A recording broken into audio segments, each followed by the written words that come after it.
Every morning, we would leave our beautiful medieval village on the hill and head down to the Adriatic. Our regular beach was a beach called La Conchiglia Azzurra, which was in Montesilvano. So kind of like, I guess you'd call it almost like a suburb of Pescara. I hope I'm not offending any locals by saying that. And after a few days, the beach just stopped being like an excursion. It wasn't a day out for us. It just became part of our normal routine, which is very much the culture in Italy, especially in August. We'd normally arrive at the beach at around 8:30 because parking was easier then. But that was also because it was, an earlier time when you're trying to manage the heat that you experience at that time of the year in that part of Italy. And breakfast just became one of our favourite parts of the day, like a cornetto, which is, it's not a croissant. I'm not going to say it's a croissant because it definitely isn't, right?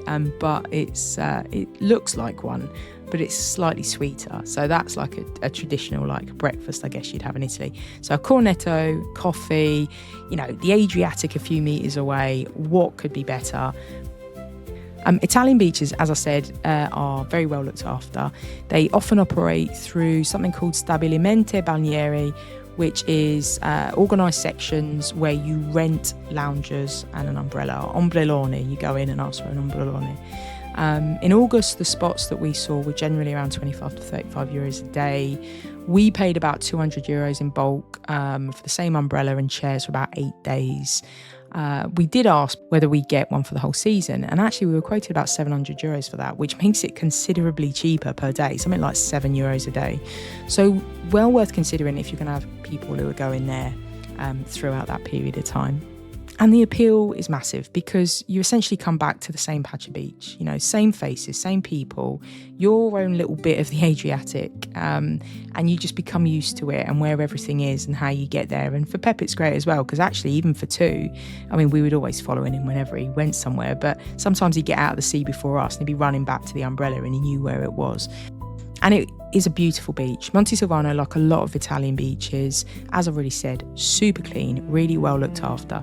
They've got breakwaters further out into the sea, and that plays a massive part in keeping the sea very, very calm and still. And then you've got these sandy bits that's just like a sandy shelf that stays shallow for what feels like forever. And that's perfect for him. We would just spend hours sitting in the sea, playing, cooling off, doing absolutely nothing productive. We'd make sandcastles, elaborate kind of road systems for Pep's cars.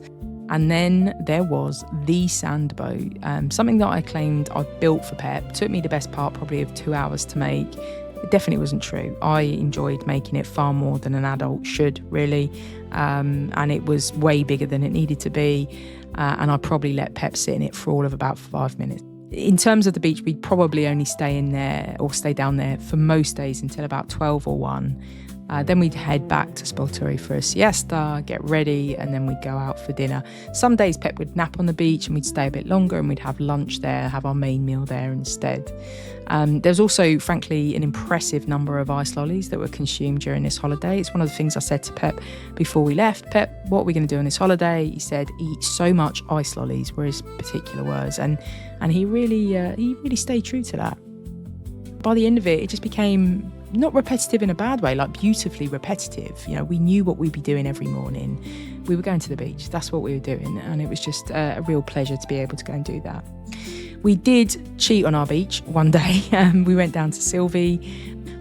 It's beautiful. It's quieter. Montesilvano is very much like an add-on to Pescara. Again, I don't want to offend anyone. In terms of what it looks like out from the sea, it's got a lot of newer buildings, a lot of big buildings, apartments. But you go further up into Silvi. Silvi's really beautiful, and you look out from the sea and all you can see is the countryside. We did end up paying for a premium umbrella because we didn't think about the fact that it's August and you can't just rock up to a beach without booking an umbrella. But it was just for one day. The food was excellent. The beach itself was, again, like all the others, beautiful. The sea's a bit rougher and you don't have that kind of shallow shelf of sand that goes out for ages. But it was a lovely, different day just to go and explore a different part of the region.